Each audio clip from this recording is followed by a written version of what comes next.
குபேரனுடன் போர் புரிந்து அவரை தோற்கடித்த ராவணன் கைலாயம் சென்று சிவபெருமானை தரிசித்து வர நினைத்தான். அங்கே காவலில் இருந்த நந்திதேவன், சிவபெருமான் தவத்தில் இருக்கின்றார், யாருக்கும் காண அனுமதி இல்லை என கூறினார். சிவபக்தனான எனக்கு சிவனை காண அனுமதி இல்லையா? தள்ளி நில்லடா வானரா என சொன்னான் ராவணன். இதனால் கோபம் கொண்ட நந்தி, உன் ராஜ்யம் அழிவில் குரங்குகள் முக்கிய பங்கு வைக்கும் என நந்தி சாபம் கொடுத்தார். சிவபெருமானை காண முடியாததாலும் நந்தியின் சாபத்தாலும் பெரும் ஆத்திரமடைந்த ராவணன் கைலாய மலையை தூக்கினான். இதன் விளைவாக கைலாய மலையில் இருந்த தேவர்கள் நிலை குலைந்தனர்.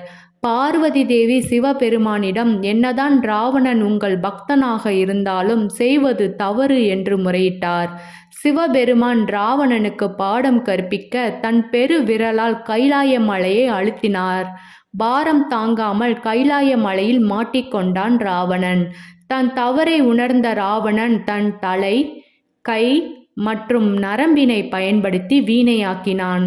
சிவபெருமானை நோக்கி சாமகானம் பாடினார். இதனால் மனம் இறங்கிய சிவபெருமான் ராவணனை மலையின் அடியில் இருந்து விடுவித்து தரிசனம் அளித்தார்.